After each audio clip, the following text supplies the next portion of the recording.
Salut tout le monde. J'espère que vous allez tous bien. Euh, Nous voulons commencer notre prédication. Avant tout d'abord de commencer, nous allons commencer avec la prière. Prions au nom de Jésus-Christ. Jésus, tu es bon, oh ouais, Jésus, tu es bon. Jésus, tu es bon, oh ouais, Jésus, tu es bon. Je te glorifie toute ma vie. Je te bénirai toute ma vie. Shindabara. Mon Dieu, mon roi, je veux chanter pour toi. Mon Dieu, mon roi, je veux chanter pour toi. Je t'ai glorifié, Jésus, tu es bon. Alléluia, tendre Père, je te dis merci. Tendre Père, je te loue, je t'adore. Père, élève ton Saint-Nom en ces moments. J'élève ton Saint-Nom jour et nuit, Père éternel. J'élève ton Saint-Nom car tu le mérites, Père éternel. Alléluia. Seigneur, je t'implore en ces moments. Alléluia. Que toi seul règne. Alléluia.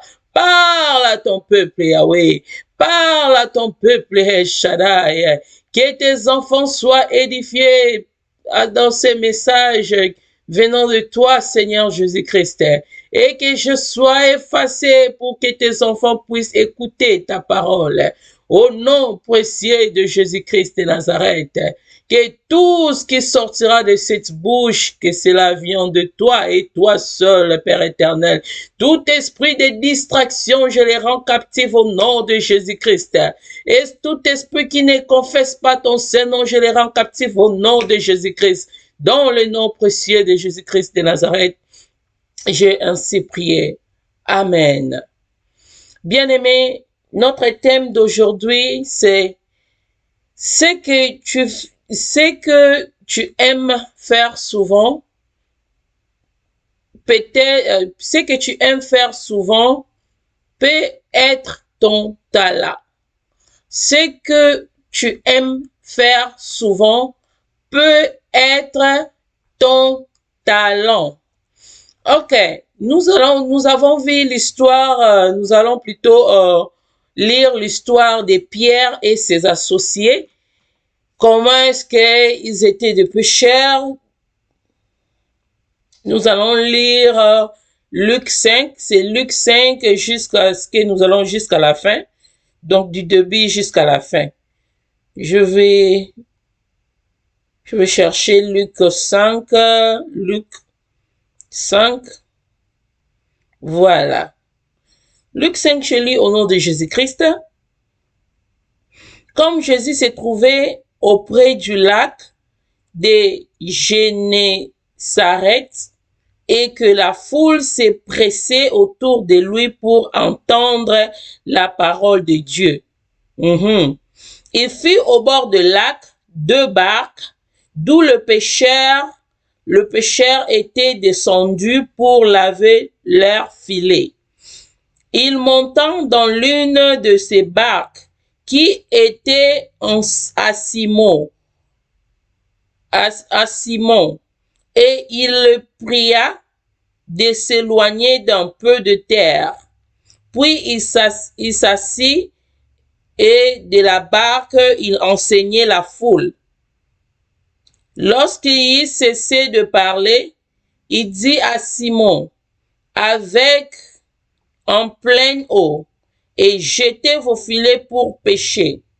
Simon lui répondit, Maître, nous avons travaillé toute la nuit sans rien prendre, mais sur ta parole, je jeterai le filet.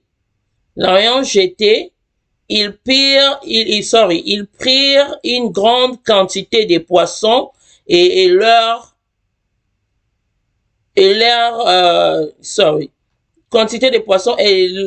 filet s'est rompé. Ils firent signe à leurs compagnons qui étaient dans leur barque de venir les aider. Ils vinrent et ils remplirent les 2 barques au point qu'elles renforçaient. Et il vit cela, Simon-Pierre tomba aux genoux de Jésus et dit, Seigneur, retire-toi de moi, parce que je suis un homme pécheur.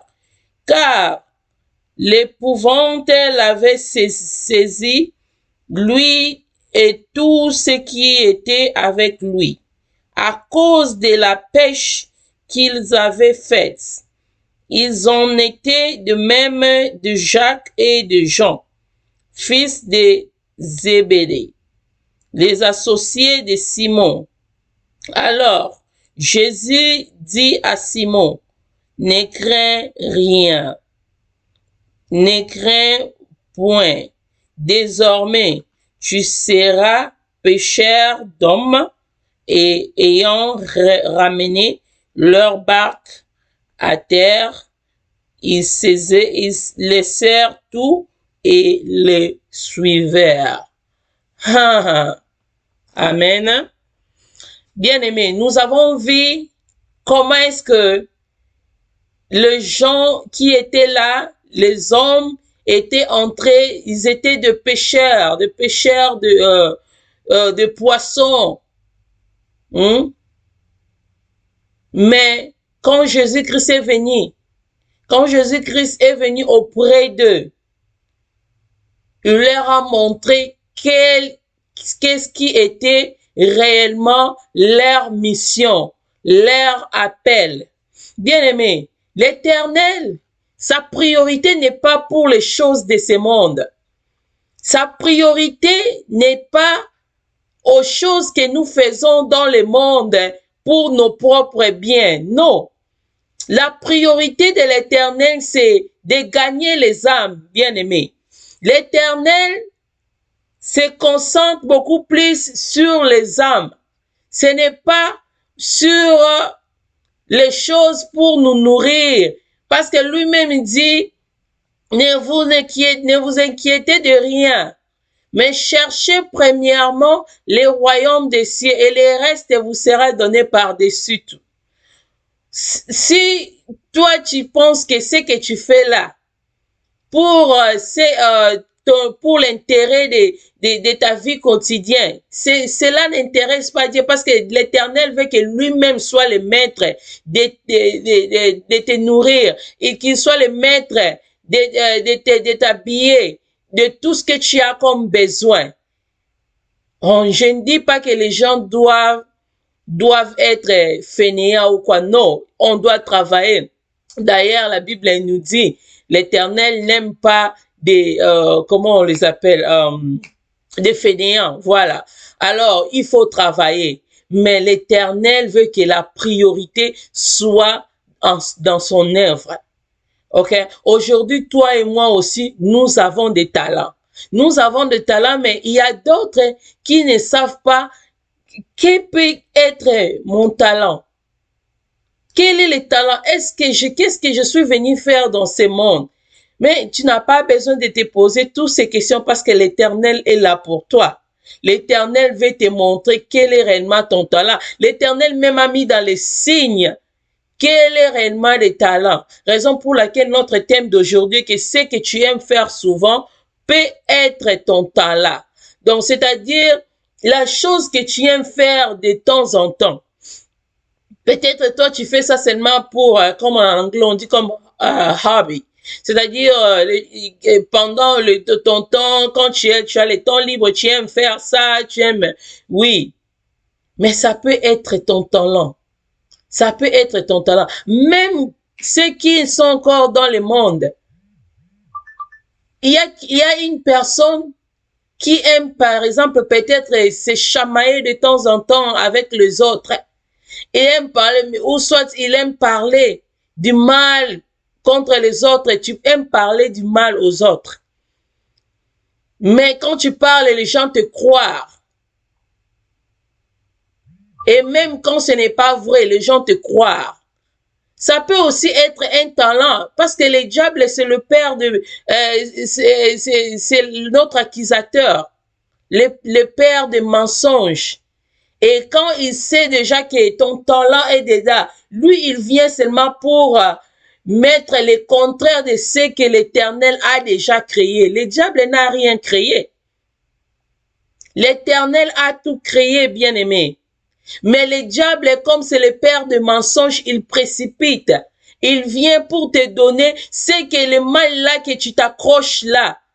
C'est là où ton bien, c'est là où ton talent est. Mais tu n'as pas encore découvert cela. C'est la raison pour laquelle tu es dans le désordre. Ta bouche, l'Éternel t'a donné cette bouche pour parler du bien, pour parler de Christ. Parce que comme les gens t'écoutent, comme les gens croient à toi, et l'Éternel veut que tu utilises cela pour que les gens puissent venir auprès de lui.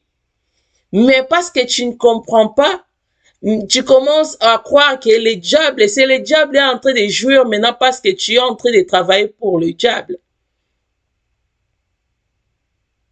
Tu aimes danser, tu danses parfois. Quand tu danses, les gens disent oui, cette sœur, elle sait comment danser. Cet homme danse bien, voilà. Mais c'est quel genre de chanson, c'est quel genre de danse que tu danses? Dieu t'a donné ce genre de danse pour la gloire de l'Éternel. Peut-être pour que tu sois comme leader dans l'église ou bien quelque part là où on célèbre Dieu ou dans ton entourage quand il y a la musique et toi aussi tu danses pour la gloire de Dieu comme notre frère, notre père David. On a vu comment David dansait pour l'Éternel avec toute la joie.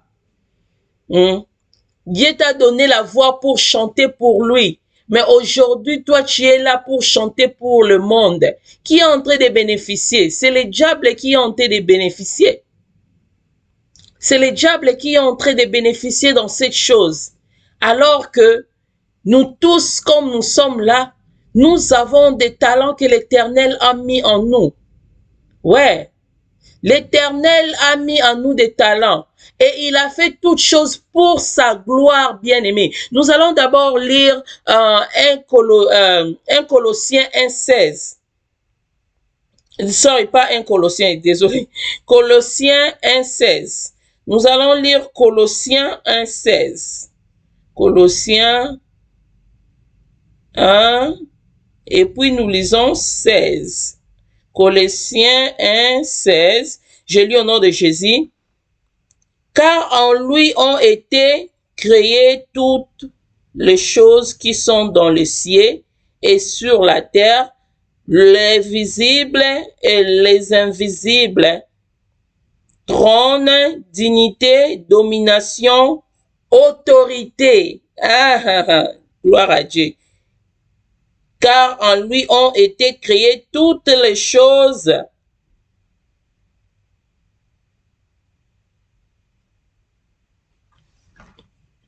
Voilà. J'aimerais qu'on lit 1 Corinthiens 10, 31. 1 Corinthiens 10, 31. 1 Corinthiens 10, 31.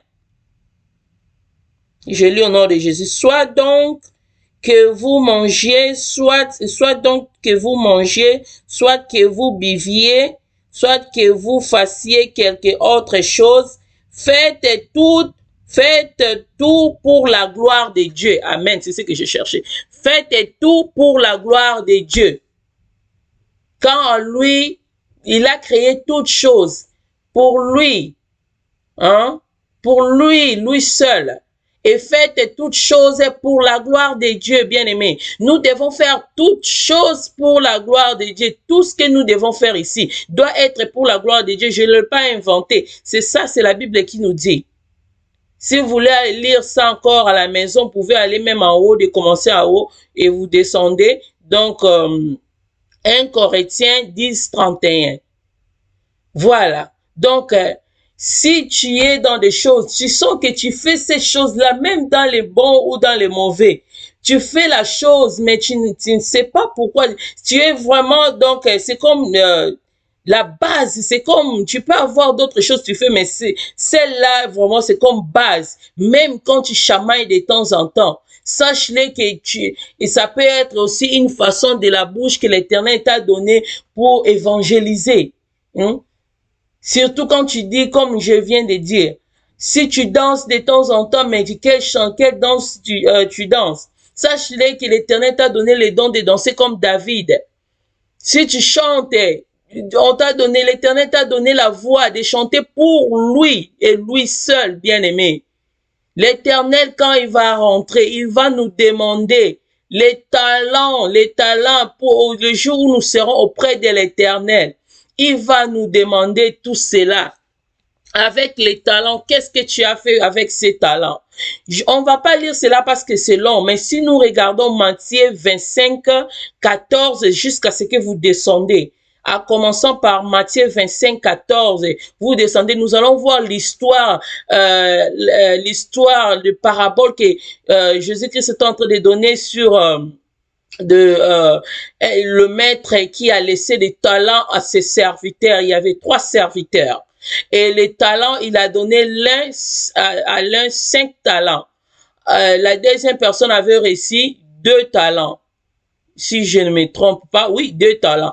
Et l'autre avait reçu 1 talent. Alors, quand le maître est rentré pour demander ce qu'ils ont fait avec le talent.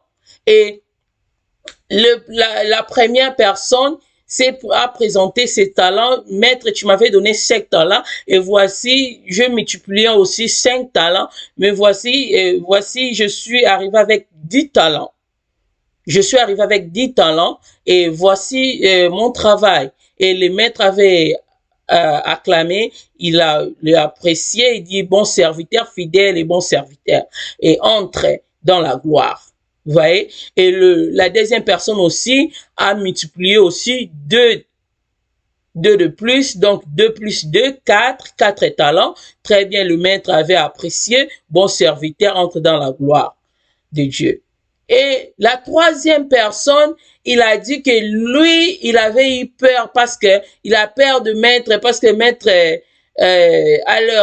donc c'est quelqu'un qui est colérique ou quoi, donc il est allé enterrer les talents sur la terre parce qu'il n'avait pas voulu, il avait eu peur au cas où tout ça, donc et puis il a préféré de remettre son talent. Comme il est revenu, voici, il est revenu avec son talent. Et le maître s'est fâché en ce moment-là. Si tu savais que je suis colérique ou quoi, il y avait quelques parties là qui disaient que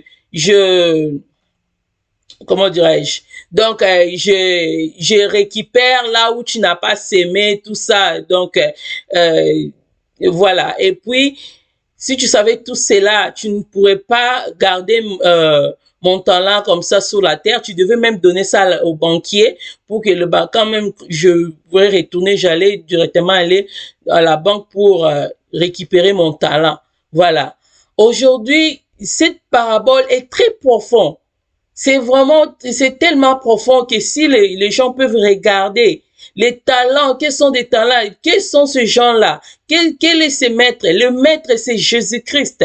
Le maître, c'est Jésus-Christ de Nazareth. Et aujourd'hui, ces gens-là, les serviteurs, c'est nous les serviteurs. Nous sommes les serviteurs. Les talents, ce sont des capacités qu'il a mis en nous. La Bible dit que les talents, dans ces paraboles, on parle des talents selon la capacité de tout un chacun. L'Éternel ne va pas te juger selon la capacité d'une autre personne. Non. Raison pour laquelle nous tous, nous ne sommes pas pareils. Et il y a d'autres, quand il fait seulement un seul travail, il se fatigue. Ce n'est même pas à cause de l'âge, parce que nous voyons même les gens de 60 ans qui sont trop forts, ils sont forts, ils font ils font des travails qu'il y a d'autres jeunes qui ne le font pas. Donc, raison pour laquelle nous ne devons pas juger les gens, parce que l'Éternel lui-même sait qui a des capacités, qui a de grandes capacités. Mais cela ne dépend pas de nous si tu n'as qu'un talent ou deux talents ou trois talents. Mais le problème avec l'Éternel, avec ce que tu as, qu'est-ce que tu fais avec cela? Si l'Éternel n'a pas besoin de regarder combien de talents, mais le problème avec l'un là que tu avais réussi, comment est-ce que tu l'utilises? Le diable t'a volé ton talent. Le diable t'a mis quelque chose d'autre pour que tu puisses louper ta mission ici-bas. Non, aujourd'hui c'est le jour, l'Éternel veut que tu te réveilles. L'Éternel veut que tu te regardes. Tu regardes toi-même, regarde.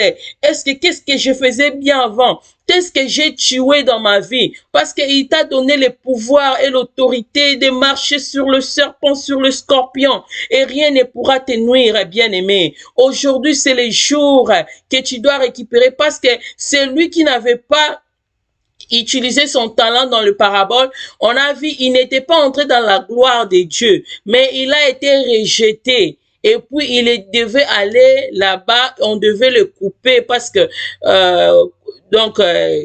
on devait les jeter dans le feu. Donc, le feu, c'est-à-dire, il est allé dans l'autre côté en enfer. Alors, raison pour laquelle, aujourd'hui, si tu te regardes, c'est ce que l'Éternel a fait pour toi. L'œuvre de la croix t'a justifié. Jésus-Christ a payé un grand prix pour que tu puisses avoir ces talents-là, pour que tu puisses travailler dans le royaume des cieux. Aujourd'hui, tu ne sais pas même quel est le prix que l'Éternel a payé pour toi. L'Éternel te voit dans son image. Il ne veut pas que son image soit effacée. Il ne veut pas que son image soit dans la saleté. Alors, examine ta vie aujourd'hui.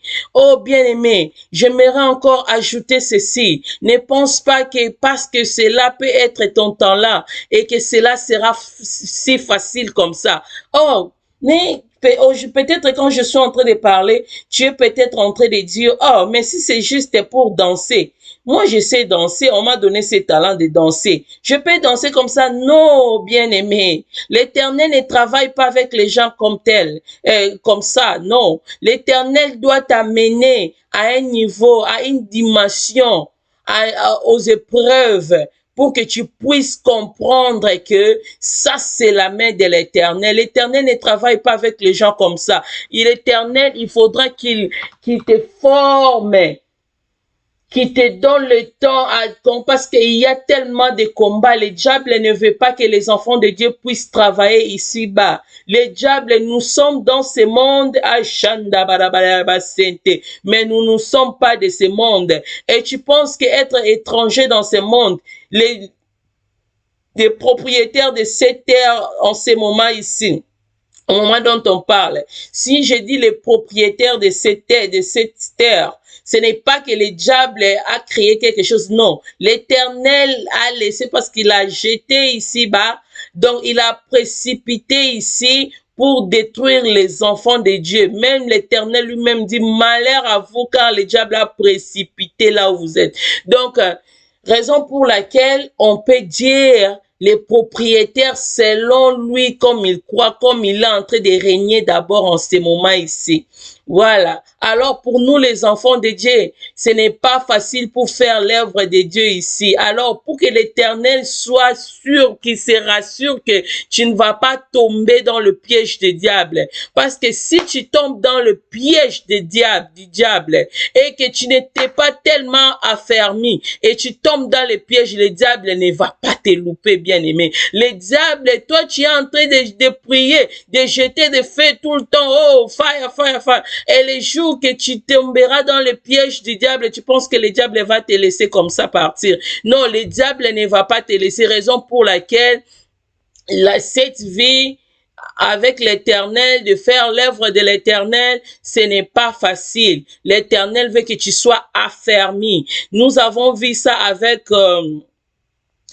avec les enfants d'Israël, bien-aimés. Les enfants d'Israël ne devaient pas faire autant de jours, de 40 jours qu'ils ont fait dans les déserts. Parce qu'ils ont découvert, dans la Bible nous dit que il y avait un chemin court qui devait prendre pour arriver si vite comme ça.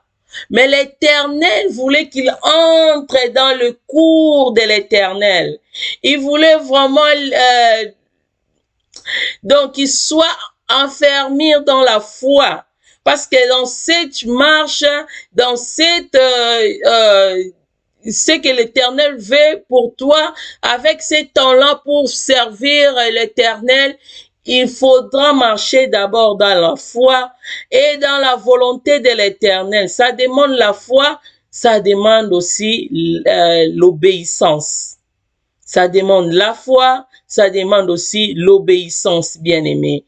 Raison pour laquelle les enfants d'Israël ont marché. Comment est-ce que nous, on nous a promis les pays qui coulent le lait et le miel? On nous a promis que nous sommes ici pour nous, Moïse est venu pour nous libérer. Mais ce que nous voyons, ce n'est pas ça, rien à voir. Est-ce que nous allons arriver ou pas? Est-ce qu'un jour nous pouvons aussi arriver? Bien-aimé, l'Éternel, il est plus intelligent que nous. Il est lui-même intelligent. Sagesse, c'est l'Éternel. Quand il fait des choses, il les fait pour nos biens.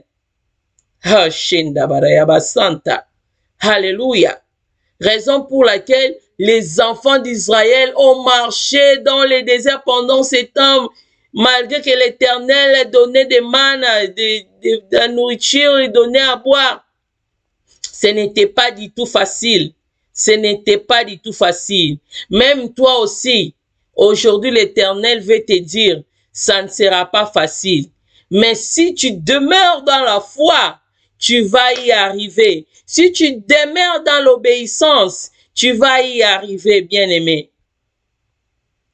Nous avons vu ceux qui sont entrés en Cana plutôt.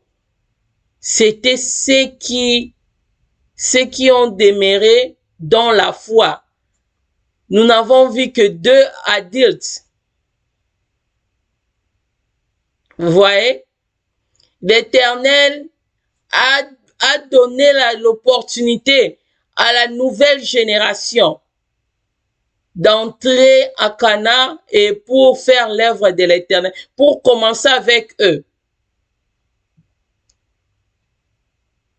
Donc, si toi tu ne veux pas comprendre que tu es le choix de l'Éternel, tu as les talents que tu dois exercer, on va prendre cela. On donnera même à ton enfant. L'Éternel est capable de donner ça même à ton enfant. Et toi, tu n'auras plus de place. Alors, le souci de l'Éternel, ce n'est pas qu'on t'arrache ton talent pour donner à quelqu'un d'autre. Le souci de l'Éternel, que tout le monde puisse combattre des bons combats jusqu'au bout, d'aller jusqu'au bout, parce que le salut est individuel, bien-aimé. Il ne faut pas acclamer, il ne faut pas acclamer parce que tes enfants marchent bien, ils sont dans les bons. Il ne faut pas acclamer seulement parce qu'eux, ils font des bonnes choses. Et peut-être ils ont aussi entré, ils ont récupéré tes talents. Peut-être tes talents, l'Éternel a donné à eux. Alors qu'eux, ils avaient aussi leurs propres talents. Peut-être l'Éternel a donné aux membres de la famille. Alors qu'eux aussi, ils ont leurs propres talents. Mais quand tu te lèveras auprès de l'Éternel, il va te poser cette question. Qu'est-ce que tu avais fait avec les talents que je t'avais donnés? Quand tu n'as pas la réponse, lui-même, il te dira, d'ailleurs, j'avais récupéré ça, j'avais donné à ton enfant, aux membres de la famille, à quelqu'un d'autre. Alors, nous ne voulons pas ça. Si tu n'as pas de choses à présenter auprès de l'Éternel, alors c'est que tu n'as pas ta place dans le ciel. Bien-aimé, aujourd'hui, c'est le jour que l'Éternel veut que tu puisses raisonner, tu puisses réfléchir sur cela. Je vais répéter, ça demande la foi, ça demande aussi l'obéissance. Ce n'est pas que Les talents, c'est quelque chose. Marcher et obéir à l'Éternel, c'est quelque chose, toi, tu veux, et l'Éternel aussi va l'accorder. Non. Obéir à l'Éternel n'est pas si, ça semble facile, mais ce n'est pas si facile. C'est-à-dire, toi, en tant qu'humain, tu as tes projets, mais l'Éternel veut te dire que non, tu n'as pas tes projets, mais j'aimerais que tu marches dans mes projets. Parce que l'Éternel aussi a des projets pour toi. Oui, tu peux constater, tu peux comprendre ton talent. Parce que l'Éternel, toi-même, tu vas comprendre la chose que tu aimes faire. Ça montre ces désirs-là qui montent dans ton cœur ou bien la chose que tu pratiques de temps en temps. Tu peux comprendre ton talent, mais est-ce que la façon de les faire, c'est comme ça que toi tu as placé? Non. L'Éternel aussi a son plan pour ta vie. Donc toi tu es là seulement, ta vie a déjà été placée. Toi, tu es seulement dans l'accomplissement. Raison pour laquelle il faut t'accrocher de l'Éternel. Il faut rester auprès de l'Éternel pour savoir quelle est la volonté parfaite de l'Éternel. Je ne veux plus lire parce que le temps passe vite pour télécharger, ça prend le temps. On a vu Paul. Paul avait voulu aller évangéliser à Bithnie. Il avait voulu évangéliser là-bas. Mais l'Éternel, dans un songe, le Seigneur lui dit d'aller à Macédoine. L'Éternel lui dit d'aller à Macédoine. Pourquoi? Parce que là, il gagnera beaucoup d'âmes pour lui. Vous voyez? Paul avait déjà aussi ses désirs. Paul a voulu aller quelque part. Là, vous allez voir ça. Vous pouvez lire à la maison. Actes 16, 6 à 10. Donc, Paul avait des désirs. Paul a voulu aller prêcher là où les désirs de son cœur. Malheureusement, ou on peut dire heureusement d'abord, parce que nous le faisons pour lui, tout a été créé pour lui et pour lui seul. Donc, heureusement, l'Éternel avait voulu aussi qu'il part là où lui, l'Éternel lui-même avait prévu pour lui.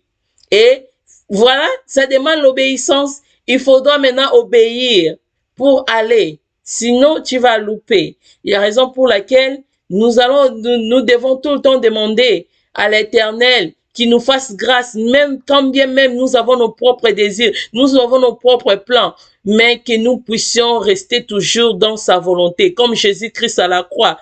Père, est-ce que est-ce que tu peux enlever cette coupe? Mais à la fin, Jésus-Christ a dit quoi? Que ta volonté soit faite.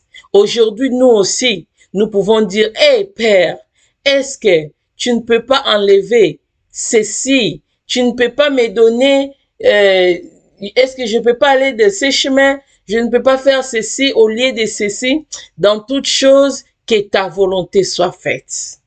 Que ta volonté soit faite. Car la Bible dit, sans lui, nous ne pouvons rien faire. Sans le Saint-Esprit, nous ne pouvons rien faire. Sans Jésus-Christ, nous ne pouvons rien faire. Alléluia. Que l'Éternel vous bénisse. Nous allons arrêter ici. Donc, notre message d'aujourd'hui, c'est les talents, ce que tu as là, tu aimes faire, peut être ton talent. Et ton talent demande la foi et la volonté de l'Éternel. Ton talent demande que tu t'accroches à l'Éternel pour savoir quelle est sa volonté. Et dans la volonté, même quand des problèmes est en train de faire agiter, les problèmes sont en train de te tourmenter, garde la foi. Garde la foi. Pourquoi? Parce que celui qui est avec toi est plus fort que celui qui est dans ce monde. Alors l'Éternel ne t'abandonnera point, ne te délaissera point, car c'est ta parole. Il a toujours été derrière sa parole pour l'accomplissement. Amen. Si tu ne comprends pas aussi ton talent réellement, et tu as des choses que tu fais, plusieurs des choses que tu fais, c'est que tu as plusieurs talents et avec plusieurs talents, c'est-à-dire l'Éternel aussi t'a donné la force à utiliser tous ces talents. Si tu n'as pas encore reçu Jésus-Christ, mais tu es en train de faire des choses qui est de Dieu, mais le diable a renversé ça comme si que c'est toi, tu es quelqu'un de mauvais. Non, tu as des talents, toi. Mais le diable a volé, il a mis quelque chose qui semble dans les mauvais, mais ça devait être dans les bons. Quelqu'un peut-être qui parle à haute écrit, parler peut-être par exemple des autres et de tout, et les gens vont rire, tout ça. Oh, ça peut être que tu dois être évangéliste, mais le diable t'a volé cela pour mettre quelque chose de mauvais, de chamailler. Donc, à chaque fois que tu vois quelque chose qui est mauvais, toi, tu le fais dans le mal, regarde la chose là. La chose là, si on met l'opposé de cela dans le bien, ça va donner quoi? Et ce qui est plus important, tu n'as pas besoin de faire tous ces calculs tous toi seul. Rentre auprès de Jésus-Christ et Jésus-Christ te dira quoi faire. J'aimerais que si tu n'as pas encore reçu l'Éternel comme Seigneur et Sauveur, parce que Jésus-Christ revient bientôt, là où sera ton âme? Est-ce que tu penses en cela? Oh, si tu n'as pas avec Christ, c'est-à-dire tu es de l'autre côté. Parce que Jésus-Christ nous a donné que deux chemins. Les chemins nous a montré deux chemins. Pas donné, mais montré. Nous a montré que deux chemins, le chemin de la vie et de la mort. C'est à toi maintenant de choisir. Parce que s'il revient aujourd'hui, tu n'auras pas de place dans le ciel. Tu veux répéter après moi, Seigneur Jésus-Christ, je viens auprès de toi, tel que je suis. Je m'abandonne entre tes saintes mains. Je veux te servir. Je te reçois comme mon Seigneur et Sauveur. Dans le nom de Jésus-Christ de Nazareth. Amen.